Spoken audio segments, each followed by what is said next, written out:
Hi there, welcome to Create with Copper. I'm Teresa and today I'm going to show you how to make this wirework and fused copper pendant. To make this I'm using 0.9mm diameter copper wire, but you could use 0.8 or 1mm diameter, 0.4mm diameter copper wire and a fused copper cabochon. I'm not showing fusing today, but this is a piece I showed in my fusing video, so check that out if you want to create one. I've worked on this piece a little more since the video, adding a bit more copper and making sure it was all solid. Then lightly hammering to get a flat back so it sits well and the sides are domed. And the tools I'm using are the three basic pliers, flat nose or chain nose pliers, your round nose pliers and your wire cutters. And I've got some fine flat nose pliers and cutters here, but you don't have to use them if you've not got them. An awl might be useful, and I'll be using some liver of sulphur at the end. So I'm starting with three lengths of my 0.9mm diameter wire, and these are 40 centimetres long. I could probably happily use 30 centimetres, but that little bit longer just gives me more options when it comes to the design later on. And then I've got a long length, about 3 metres, of the 0.4mm diameter wire. You can use shorter pieces and then add in as you go along if you like. I just like the challenge of trying to use the same piece right the way through. I'm starting from the centre of my 0.4mm wire and just off centre on the frame wires, and I'm just going to wind my weaving wire around two of the wires twice. I'm then going to add in my third frame wire, taking the wire back over the top of that one and through the centre of the original two wires, so you're then wrapping the bottom two wires. I'm going to go around that twice.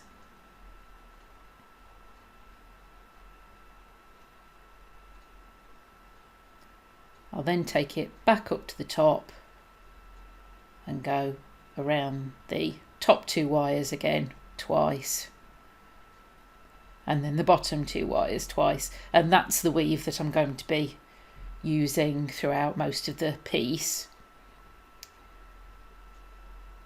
Just need to keep pushing them together just to make sure that weave is nice and tight. Now this weave has a bit of a habit of the frame wires wanting to sit in a bit of a triangle, and I actually want them to be sitting side by side, quite sort of flat. But all you need to do is just every now and again use your flat nose pliers and just straighten it all back up again. This has the added advantage of kind of locking the weave quite nicely as well, but that will make sure they're all sitting nice and flat. And then you can continue the weave. Now I've got the weave started, I want to start catching in that fused piece, and I really want it to just sit at the side of the weave. I've just finished the wraps on the bottom two wires, and instead of coming over the top and starting the wraps on the top two wires, I've come up the side of the top wire, but then I'm going to take the weaving wire down through the first of the gaps that I can weave in. And then need to hold that where I want it to be, just to keep everything tight together. And then I think I'm going to wrap through that gap in the fused piece once more, just to make sure it's really nice and secure. So I'll take it back down through that gap in the fused piece.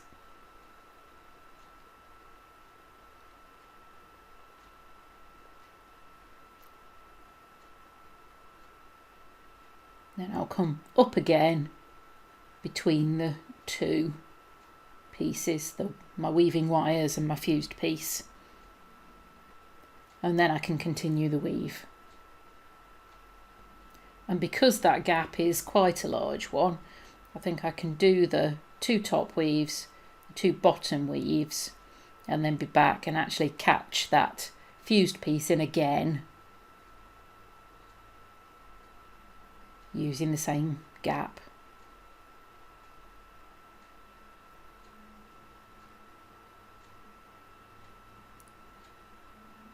I'll then continue weaving and just bend the frame around as I go and catch in where I can on the fused piece in the same way.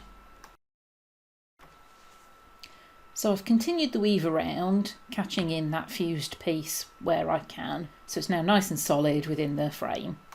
And I've bent the wires into the teardrop shape that I want the eventual pendant to be, but I've stopped the weaving partway up because I want to split the wires on the right hand side and have the inner wire meeting the frame a bit lower down. Now that wire I want to coil with the 0.4 wire, so I'm going to take the other end of the wire that I started with, and I'm just going to coil that around that single wire.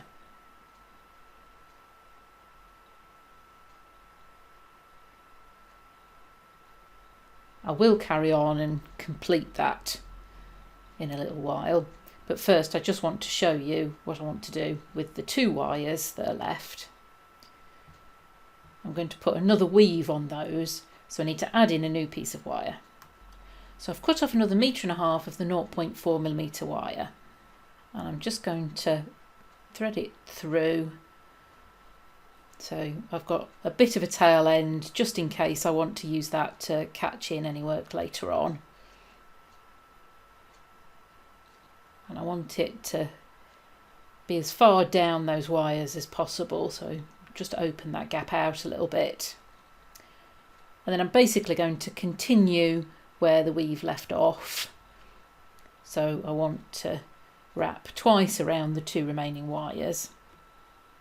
And then obviously I don't have that 3rd wire anymore, so I'm just going to take a wrap around 1 wire twice. And then continue wrapping 2 wires twice and then 1 wire twice to continue the weave.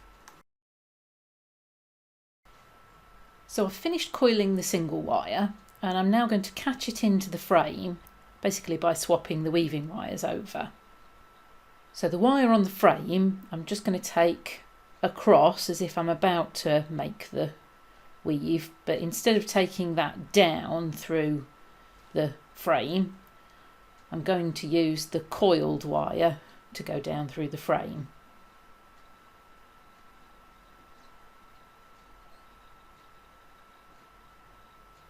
The original frame weaving wire can then come up and over to start coiling that single wire,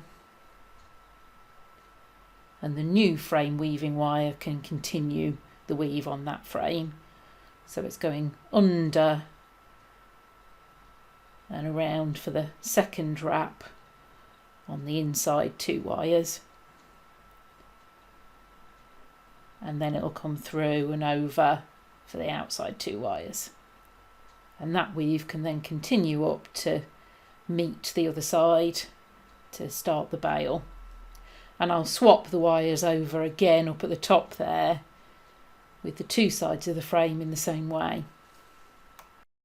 So I've continued weaving up to where the 2 sides of the frame meet, crossed the wires over, and then continued the 3 wire weave up a little bit further to make the bail. And then all you need to do is bend those wires over to create the bail. They should be soft enough to be able to bend with your hands, but you could use your round nose pliers or bail making pliers if you've got them. And then once the bail is shaped up, I'm going to wrap that other side of the frame wire around the back and catch it in using the weaving wires. Because one of these weaving wires is longer and I want to use that, I'm actually going to take it down through the other wires and then back up again to continue weaving with it. So now that we've got the major construction element in place, it's a good time to take stock. If the fused piece is a little bit loose within the frame, we might need some of these wires to help support it. Mine is quite solidly held, so I can just use these wires on decoration. The single wire I'm just going to keep bare and wind it down through the frame and around the fused piece. The 2 wires on the right hand side, I'll continue the same weave that I've been doing, which just leaves the wires coming down from the bail. The right hand most of these wires I'm going to take over to join those other 2 and leave that going around that side, which leaves these 2 wires, which I'll move over to this side, and I'll do the 2 wire weave on those as well. Now I've got some of that weaving in place, it's time to start moving some of these wires into position. And I'm going to start with that single wire. The first thing I want to do is just bend it around the frame so it's heading towards the back. And then I'm going to take it through one of the spaces between the fused copper and the frame and just wind it around the frame and down.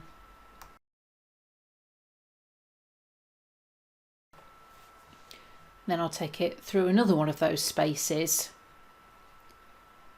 and then just hook it round one of the points on that fused piece just to secure it.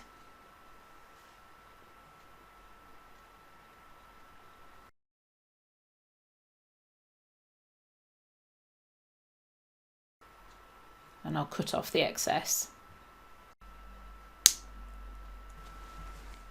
And that just fills that little bit of a gap that there was down the side. I'm then going to take that bit of weaving on the left hand side, bend it over the frame towards the front, and then just coil it around to make a little feature and finish off those wires.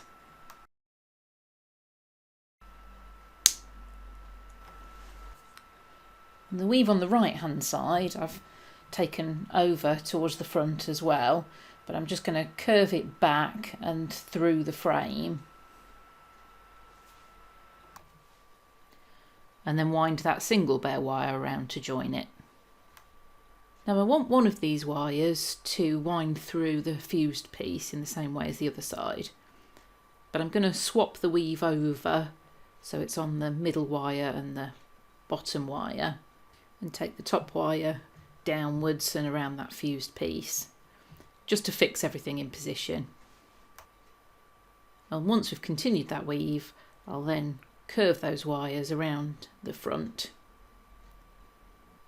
I can catch that weave in by just winding the wire once around the coiled wire underneath, and then finish those wires off.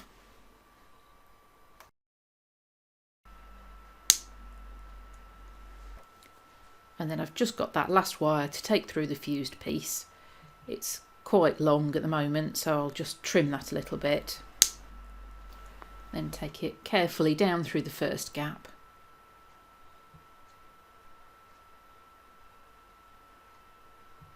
Make a bit of a design in that second larger gap.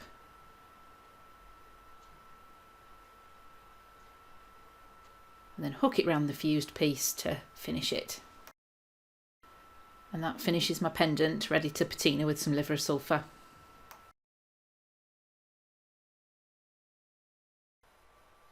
Hope you enjoyed that tutorial. If so, please press the like button below. If you're inspired to try fusing copper, you can check out my video on that technique. Please subscribe to my channel and head over to my website for more hints, tips and projects. See you soon.